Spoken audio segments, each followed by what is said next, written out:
Todos ustedes. y con tu espíritu. Lectura del Santo Evangelio de nuestro Señor Jesucristo según San Lucas. Gloria a ti, Señor.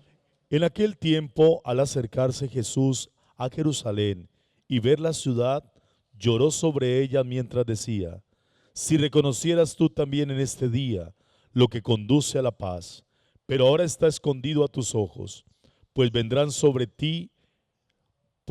días sobre ti en que tus enemigos te rodearán de trincheras, te sitiarán, apretarán el cerco de todos lados, te arrasarán con tus hijos dentro y no dejarán piedra sobre piedra, porque no reconociste el tiempo de tu visita. Palabra del Señor. Gloria a ti, Señor Jesús. El tiempo y el espacio que vive el ser humano en la historia. Y por eso la historia tiene referente de los pueblos que están constituidos por nosotros los seres humanos, que vamos viviendo espacios existenciales donde tenemos que construir con esfuerzo y muchas veces pasar las crisis que también como comunidad, como pueblo tenemos que afrontar. Muchas veces pensamos que la crisis es un acto individual, también es un acto colectivo, porque la comunidad confronta sus realidades. Y cuando los pueblos tienen que fusionarse culturalmente, sí que hay choques y hay crisis religiosa, económica, sociopolítica. Para nosotros hoy con la tecnología nos es más fácil georreferenciar las cosas, pero pensemos hace 2000, 3000 años, imposible. Entonces allí es donde uno tiene que ir viendo el proceso que tiene la historia del ser humano. Y por eso es muy interesante el libro de los Macabeos, porque va narrando esa fusión cultural y sin embargo, ¿qué es lo que tiene que mantenerse en esa fuerza que une como pueblo hebreo, como pueblo de Israel? Y todo lo que va a significar mantenerse sujeto a la ley, entre paréntesis, entre comillas, parece un fanatismo religioso extremo, si lo interpretamos con nuestro criterio de hoy, pero resulta que no se trata de que sea un fanatismo, se trata de que hay una convicción para mantener su legado, no solamente cultural, sino histórico, pero también como pueblo de Dios. Es muy importante entender que cuando uno tiene un legado hay que cuidarlo. Y ese legado se va a convertir entonces en un faro para entender dónde voy, para dónde voy y cómo voy. Ese faro de la vida, nosotros hoy como cristianos, lo hemos convertido entonces en una razón existencial que nos compromete desde la parte espiritual, pero nos compromete también con la razón existencial. Sabiamente el Papa Francisco el domingo nos hacía la invitación en la Jornada Mundial por el Pobre, para que ese faro de luz sea la esperanza. Y el Papa categóricamente invita a la iglesia que pueda rejuvenecer todo el espíritu de la cristiandad. Ya nosotros no estamos solamente sujetos a la ley del Antiguo Testamento. Nuestra experiencia tiene una conciencia también moral que tiene que dignificar y santificar, como lo dijimos hace 8 días, al ser humano.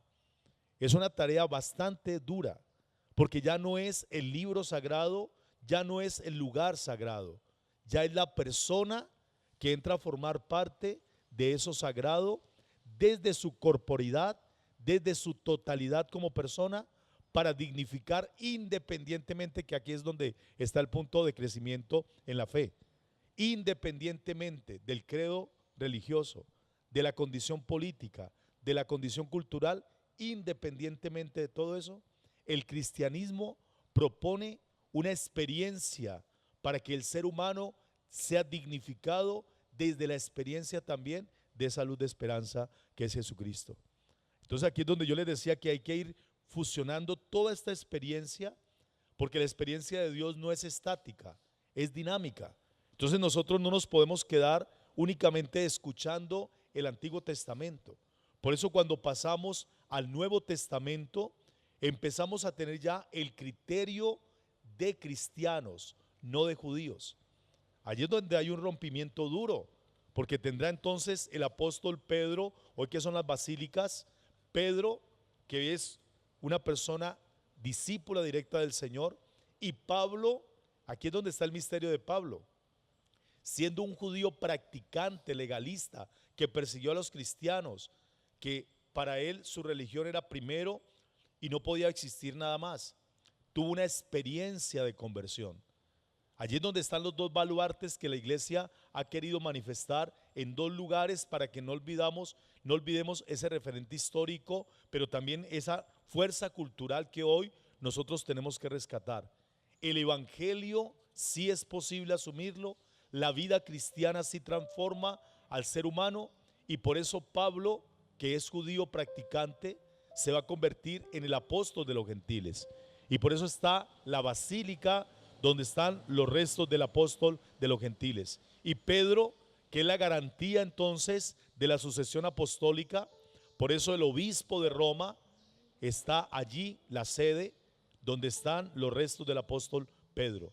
Y el Papa hoy es el sucesor de Pedro por ser el obispo de Roma. Pidámosle al Señor la gracia. Nos toca un nuevo mundo. Yo lo digo con todo el cariño, cuando todas las cosas van a cambiar, ahora no las alcanzamos a percibir. Dentro de 10 años vamos a ver un mundo totalmente diverso, culturalmente estructurado en muchas cosas, pero allí es donde está el reto que nosotros tenemos que presentar como espiritualidad cristiana. ¿Qué es lo que aporta nuestra condición de ser creyentes en esta fusión cultural que hoy la tecnología en tiempo real está causando? En la forma de pensar, en la forma de actuar y en la forma de vivir.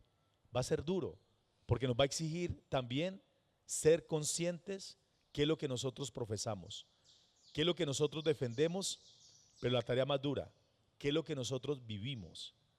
Profesar y defender, teóricamente lo hacemos bien, pero vivirlo, ese será el reto más grande en nuestra vida hoy como creyentes del siglo XXI. Cómo vivir como cristianos una espiritualidad en un mundo tecnificado, en un mundo que tiene otros baluartes por encima de lo espiritual. Ese será nuestro reto, que nosotros podamos dar fe diciendo: este es nuestro principio, esta es nuestra convicción y esta es nuestra realidad. Creo en Dios Padre Todopoderoso, Creador del cielo y de la tierra. Creo en Jesucristo, su único Hijo, nuestro Señor, que fue concebido por obra y gracia del Espíritu Santo. Nació de Santa María la Virgen, padeció bajo el poder de Poncio Pilato, fue crucificado, muerto y sepultado, descendió a los infiernos, al tercer día resucitó de entre los muertos, subió a los cielos y está sentado a la derecha de Dios Padre Todopoderoso. Desde allí ha de venir a juzgar a los vivos y a los muertos. Creo en el Espíritu Santo, la Santa Iglesia Católica, la comunión de los santos, el perdón de los pecados, la resurrección de los muertos y la vida eterna. Amén. Un momento para orar en aquello que hoy presentas delante de Dios.